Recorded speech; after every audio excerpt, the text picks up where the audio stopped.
Hello dear students, जय हिंद दोस्तों। मैं ऋषि कॉलेज के ऑनलाइन एजुकेशन प्लेटफॉर्म पर पुनः से हार्दिक स्वागत। आज का हमारा बीएससी पार्ट फर्स्ट ईयर के लिए अगला टॉपिक है ट्रांसपोर्ट ऑफ सेल मेम्ब्रेन या प्लाज्मा मेम्ब्रेन, यानी कि कोशिका कला अभिगमन। कोशिका कला अभिगमन, ठीक। कोशिका कला अभिगमन। बेटा, आपने पिछले वीडियो में जो है प्लाज्मा झिल्ली के बारे में देखा था, प्लाज्मा झिल्ली की जानकारी प्राप्त की थी। तो बेटा, प्लाज्मा झिल्ली जो होती है, प्लाज्मा झिल्ली अणुओं के अभिगमन के लिए जिम्मेदार होती थी। बेटा, आपने जो मैंने शुरू में बताया था आपको, यानी कि प्लाज्मा झिल्ली में कौन सा गुण पाया जाता है बेटा? पारगम्यता का गुण पाया जाता है, जो आपको मैंने बताया था अच्छे ढंग से। यानी कि कोशिका झिल्ली में से होकर के पदार्थ के अणु अभिगमित हो सकते हैं या आ जा सकते हैं बेटा। और आना जाना क्या कहलाता है बेटा? अभिगमन कहलाता है। जाना, अभिगमन मतलब पार करना, यानी गमन करना, ठीक बेटा। तो बेटा, जो प्रकृति में जितनी कोशिकाएं पाई जाती है ना, प्रकृति में बेटा अधिकांश कोशिकाएं जो होती हैं, अधिकांश कोशिकाएं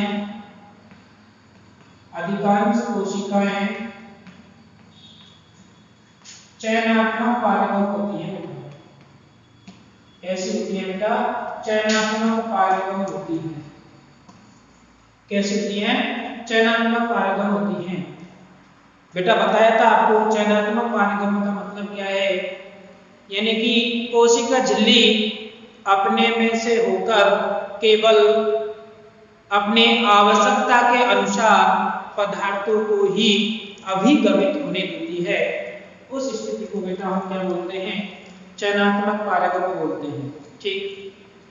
तो जो प्रकृति में अधिकांश कोशिकाएं जो होती हैं बेटा, चयनात्मक पारगमन होती हैं, ठीक है। यानी कि आवश्यकता के अनुसार पदार्थों का ही अभिगमन करती हैं बेटा। ये जो अभिगमन है ना, अभिगमन बेटा क्या है? अणुओं का कोशिका के अंदर और बाहर आना जाना है, ठीक। तो बेटा, अभिगमन मुख्यतः एक शब्द आता है सांद्रता प्रवणता। बेटा, शब्द आता है सांद्रता प्रवणता, यानी कि कंसंट्रेट ग्रेडियंट। एक शब्द क्या है बेटा? Concentrate gradient. कंसंट्रेट ग्रेडियंट, ठीक है। सांद्रता प्रवणता, यह सांद्रता प्रवणता क्या है बेटा? देखिए, ये कोई सेल है, सेल के अंदर क्या पाया जा रहा है? तरल पदार्थ, जिसको कोशिका द्रव्य कहते हैं बेटा। ये केंद्र है। कोशिका हमेशा किसी न किसी माध्यम में होती है बेटा। सपोज कीजिए ये कैसा माध्यम है बेटा? तरल माध्यम है, तरल माध्यम के अंदर है, ठीक। तो बेटा, सभी कोशिकाएं किसी न किसी माध्यम में उपस्थित होती हैं। तो जैसे ये तरल माध्यम है, तो तरल माध्यम बेटा ये बाहर हो गया, कोशिका इसके अंदर पड़ी हुई है। तो बेटा, जो बाह्य माध्यम है, इसमें पदार्थ के अणुओं की सांद्रता कैसी है? सांद्रता का मतलब एक तरह से अणुओं की संख्या से है। जितने अणु ज्यादा संख्या में होंगे, यानी कि इसकी सांद्रता कहलाएगी। अणुओं की संख्या क्या है बेटा? सांद्रता है। और इसके अंदर भी अणु पाए जा रहे, पदार्थ है, तरल पदार्थ है कोशिका के अंदर के बाहर भी। तो बेटा, जिधर अणुओं की ज्यादा संख्या होगी बेटा, उधर अधिक सांद्रता प्रवणता अधिक होगी, और जिधर अणुओं की संख्या कम है बेटा, उधर सांद्रता प्रवणता कैसी होगी? कम होगी बेटा।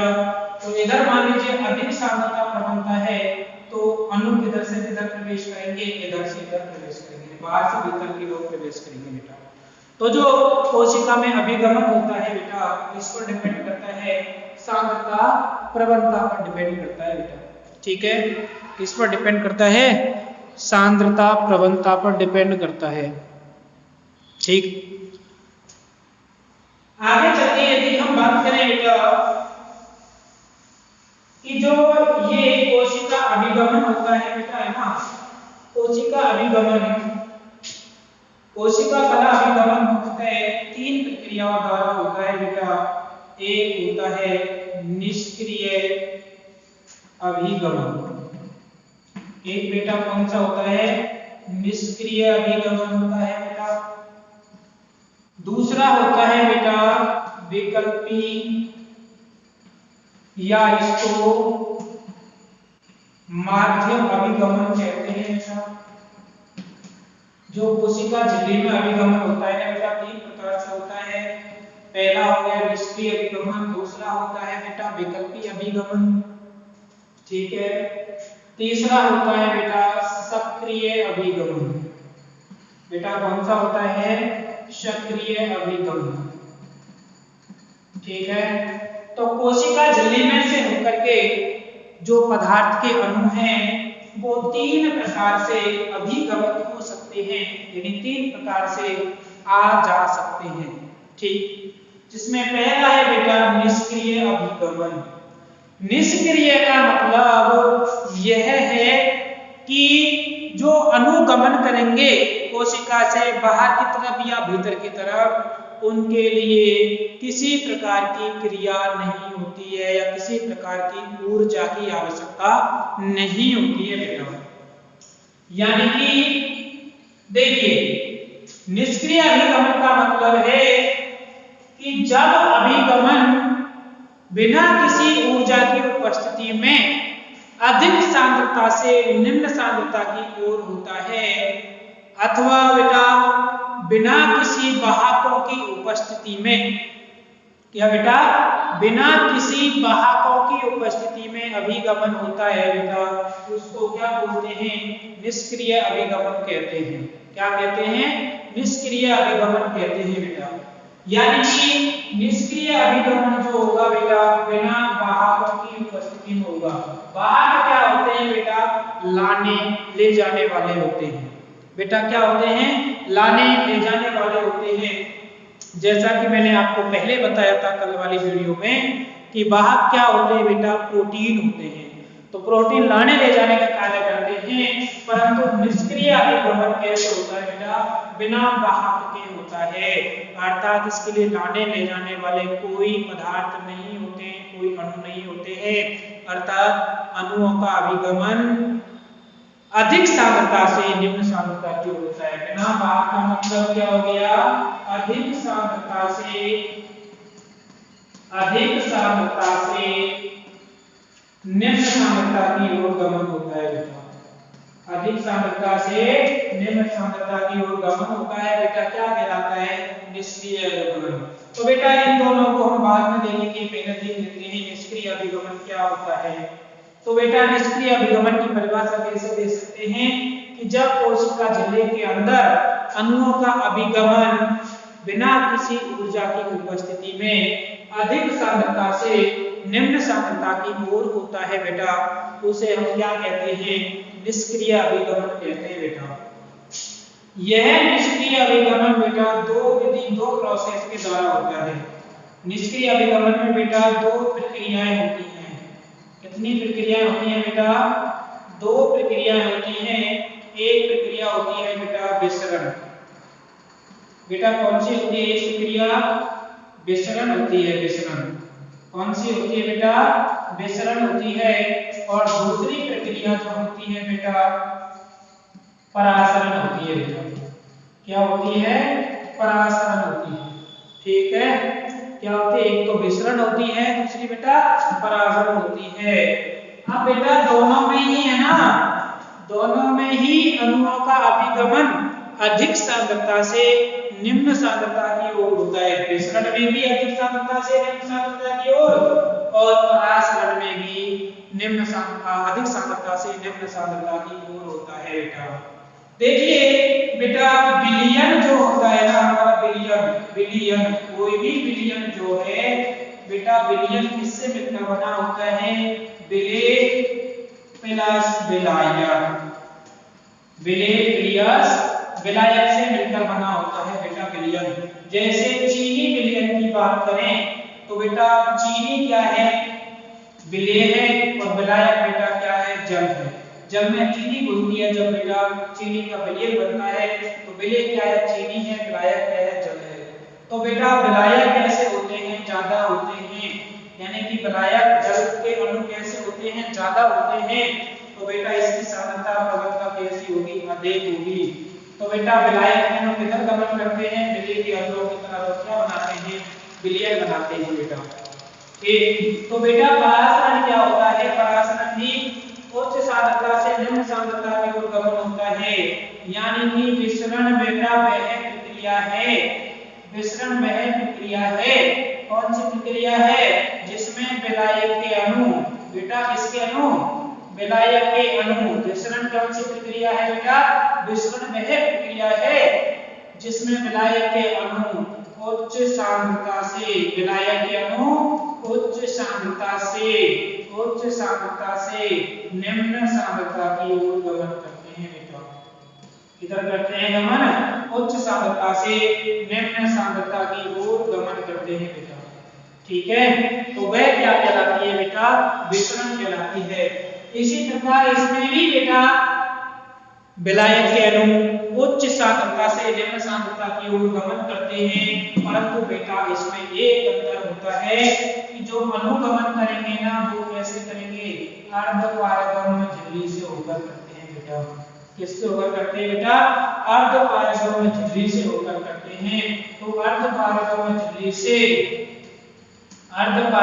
झिल्ली से होकर अणुओं का अभिगमन होता है, अणुओं का अभिगमन होता है। तो बेटा उसे क्या कहते हैं? परासरण कहते हैं। तो परासरण में अर्धपारगम्य झिल्ली से होकर के उच्च सांद्रता से निम्न सांद्रता की ओर गमन होता है बेटा, परासरण कहलाता है। ठीक है, दोनों में ही उच्च सांद्रता से निम्न सांद्रता की ओर हो रहा है बेटा, परंतु क्या हो रहा है सर? इसमें अर्धपारगम्य झिल्ली नहीं होती है, अर्थात ये कैसी होती है? पूरी तरह से पारगम्य होते हैं, जबकि ये कैसे होते हैं बेटा? विशिष्ट पदार्थों को ही आने जाने देते हैं परासरण में। अर्धपारगम्य झिल्ली से होकर के विलायक के अणु उच्च सांद्रता से निम्न सांद्रता की ओर गमन करते हैं बेटा, क्या कहलाती है? परासरण कहलाती है। ठीक, अंतर समझ आया आपको? परासरण में बेटा अणुओं का अभिगमन अर्धपारगम्य झिल्ली से होकर के होता है, जबकि इसमें किसी प्रकार की अर्धपारगम्य झिल्ली नहीं होती है, अर्थात कैसी होती है? विसरण में कोशिका झिल्ली पारगम्य प्रकार की होती है, बिना रोक टोक के अणु अभिगमित हो सकते हैं, जबकि इसमें बेटा अर्धपारगम्य झिल्ली से होकर के गमन करते हैं, अर्थात कम आकार के अणु शीघ्रता से प्रवेश करेंगे और बड़े आकार के अणु नहीं प्रवेश करते परासरण में बेटा। यह परासरण बेटा है ना, परासरण जो होता है बेटा दो प्रकार का होता है।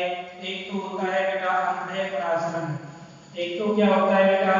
अंतः परासरण, और दूसरा होता है बेटा बाह्य परासरण। बेटा दूसरा कौन सा होता है? बाह्य परासरण। अंतः परासरण और बाह्य परासरण का मतलब क्या है बेटा? कि जब वह परासरण, अंतः परासरण का मतलब अंदर की ओर, बाह्य का मतलब बाहर की ओर बेटा। तो अंतः परासरण की परिभाषा कैसे दे देंगे? देखिए, वह परासरण जिसमें बेटा विलायक के अणु अर्धपारगम्य झिल्ली से होकर कोशिका झिल्ली के अंदर प्रवेश करते हैं। कहाँ प्रवेश करते हैं बेटा? कोशिका झिल्ली के अंदर प्रवेश करते हैं, तो वह बेटा क्या कहलाता है? अंतः परासरण। जबकि बाह्य परासरण क्या होगा बेटा? वह परासरण जिसमें विलायक के अणु अर्धपारगम्य झिल्ली से होकर बाहर निकलते हैं, कोशिका झिल्ली से बाहर निकलते हैं बेटा, क्या कहलाता है? बाह्य परासरण कहलाता है। ठीक बेटा, तो ये होता है परासरण। और विसरण समझ आया आपको? विसरण जो होता है अणुओं की प्रकृति पर डिपेंड करता है। किस पर डिपेंड करता है बेटा? अणुओं की प्रकृति पर डिपेंड करता है। किस पर डिपेंड करता है बेटा विसरण? अणुओं की प्रकृति पर डिपेंड करता है। अणु जैसे होंगे उसी प्रकार का विसरण होगा। जैसे अगर हम बात करें कि विसरण अणुओं के माप के व्युत्क्रमानुपाती होता है बेटा। विसरण जो होता है ना विसरण बेटा, विसरण जो होता है 1 अणुओं के माप, अणुओं की माप, यानी बेटा अणुओं की माप ज्यादा होगी तो विसरण कम होगा और अणु छोटे होंगे तो विसरण ज्यादा होगा। तो इस तरह से कह सकते हैं बेटा विसरण अणुओं की प्रकृति पर निर्भर करता है। ठीक है, इस तरह से है बेटा। आगे यदि देखें हम तो जो ये परासरण है ना, परासरण बेटा, परासरण को हम एक तरह से डिफाइन कर सकते हैं परासरण के प्रकारों को बेटा कि जो कोई भी कोशिका है प्रकृति में हमेशा कोशिका एक समान माध्यम में उपस्थित होती है बेटा। इसमें होती है बेटा एक समान माध्यम में। जैसे बेटा अंतः परासरण का एग्जांपल ले हम कि ये कोई पानी का बर्तन है बेटा, पानी भरा हुआ है, इसमें जब हम किशमिश डाल देते हैं बेटा पानी में, साधारण पानी में बेटा जब हम किशमिश डालते हैं तो पानी किशमिश के अंदर घुस जाता है बेटा, किशमिश को फुला देता है। इस वजह से बेटा इसको अंतः परासरण कह रहे हैं, अंदर घुस रहा है बेटा। इसके विपरीत यदि हम क्या ले लें, नमक का घोल ले लें बेटा, क्या ले लें, नमक का घोल, तो बेटा नमक का घोल की सांद्रता प्रवणता कम हो जाती है और विलय की सांद्रता प्रवणता ज्यादा हो जाती है। और यदि नमक के घोल में हम किशमिश को रखेंगे ना बेटा तो वो क्या हो जाएगी, सिकुड़ जाएगी बेटा। इस तरह से क्या हो जाएगी बेटा, सिकुड़ जाएगी, जिसको बाह्य परासरण कहते हैं। तो इस आधार पर कह सकते हैं बेटा कि प्रकृति में जो कोशिकाएं हैं तो ये प्रकृति में कोशिकाएं होती हैं बेटा समान माध्यम में होती हैं। कैसे होती है बेटा, समान माध्यम में, या तो जलीय माध्यम में हो सकती है या क्षारीय माध्यम में हो सकती है या अम्लीय माध्यम में हो सकती है बेटा, समान माध्यम में होती है। तो इस माध्यम के आधार पर बेटा कोशिकाएं ना 3 प्रकार की होती हैं। एक तो होती है बेटा समपरासारी, एक तो बेटा कौन सी होती है, समपरासारी, एक होती है बेटा अल्पपरासारी, एक क्या होती है बेटा अल्पपरासारी, अल्पपरासारी, और तीसरी होती है बेटा अतिपरासारी। तीसरी कौन सी होती है बेटा, अतिपरासारी। बेटा समपरासारी में वह माध्यम जिसमें कोशिका रखी गई है उसका सांद्रता प्रवणता यानी उसकी सांद्रता और कोशिका के अंदर की सांद्रता बराबर है, यानी कि दोनों माध्यमों की सांद्रता कैसी है, दोनों माध्यमों की सांद्रता बराबर है, यानी इक्वल है, दोनों माध्यमों की सांद्रता कैसी है, बराबर है। तो वो क्या कहलाते हैं बेटा, समपरासारी कहलाते हैं। जबकि दोनों माध्यमों की सांद्रताओं में अंतर है तो बेटा वो क्या कहलाते हैं,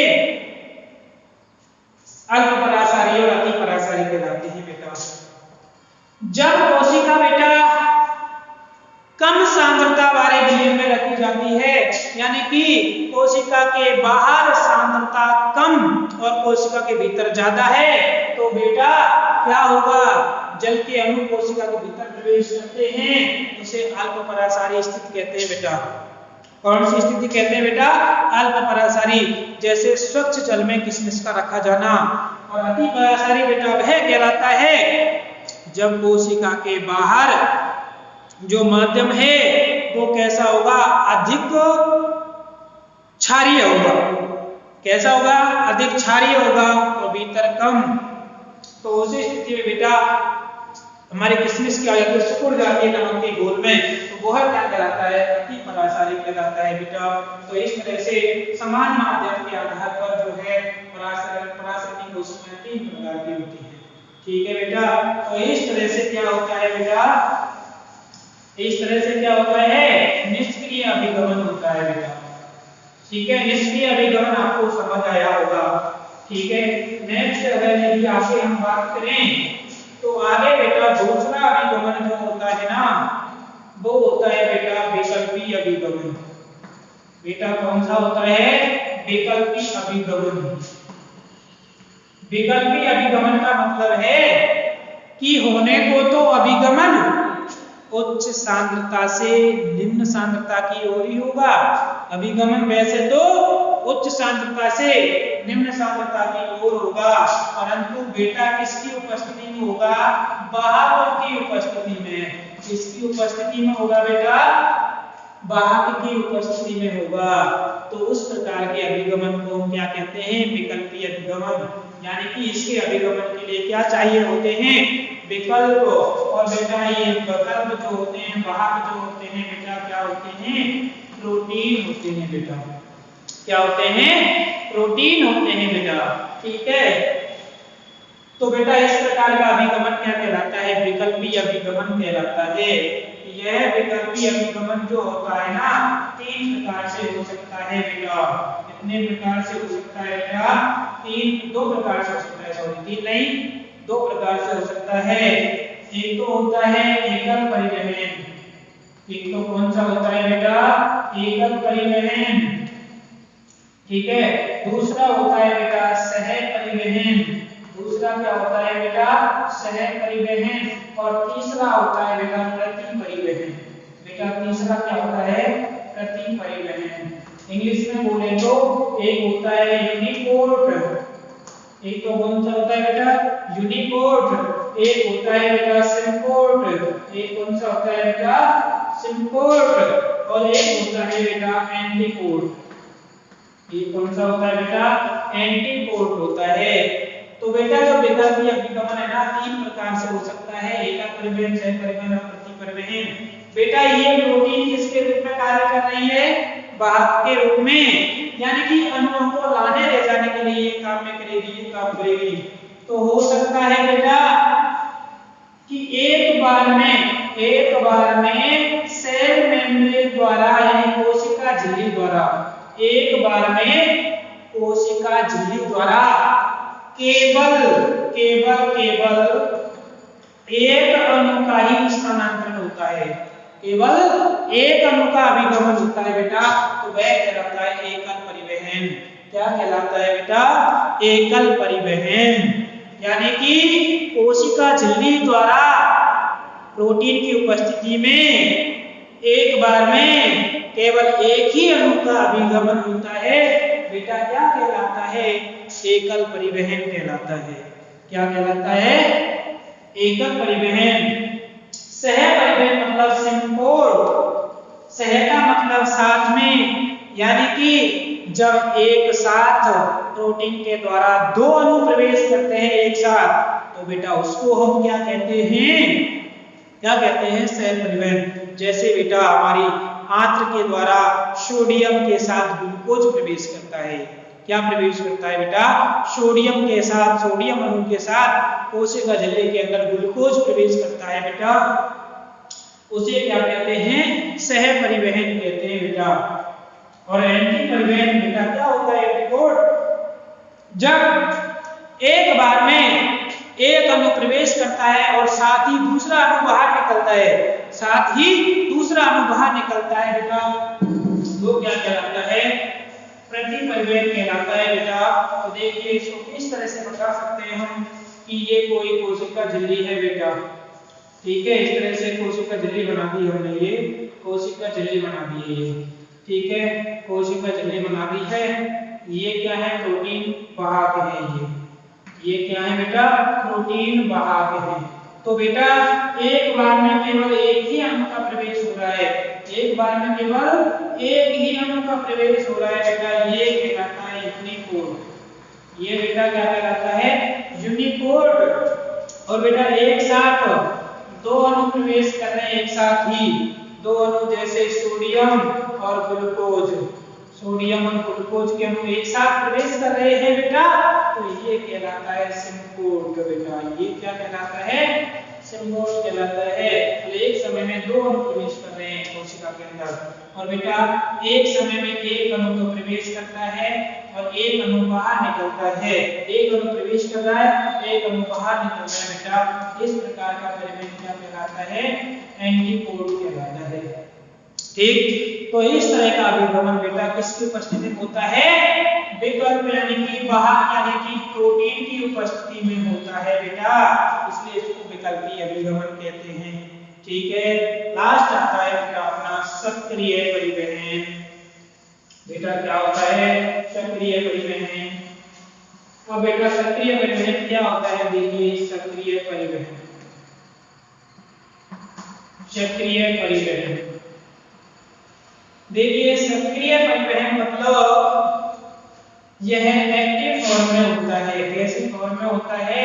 एक्टिव फॉर्म में, यानी कि अणुओं का जो अभिगमन होगा ना, अणुओं का अभिगमन बेटा, अणुओं का अभिगमन, अणुओं का अभिगमन बेटा निम्न सांद्रता से, निम्न सांद्रता से, निम्न सांद्रता से उच्च सांद्रता की ओर होगा बेटा, निम्न सांद्रता से बेटा उच्च सांद्रता की ओर होगा। अर्थात इसकी आवश्यकता होगी ऊर्जा की आवश्यकता होगी बेटा, इसकी आवश्यकता होगी ऊर्जा की आवश्यकता बेटा। जैसे ये हमारी कोई मोटर है, इसको इससे पानी हमें छत पर पहुंचाना है, या सपोज कीजिए कोई टैंक है बेटा, टैंक है पानी का, इस पानी को हमें कहां पहुंचाना है? छत पे पहुंचाना है। तो छत पे पहुंचाने के लिए हमें ऊर्जा चाहिए कि नहीं चाहिए? तो बाल्टी के द्वारा ले जाएंगे हम उसको, या मोटर के द्वारा पहुंचाएंगे?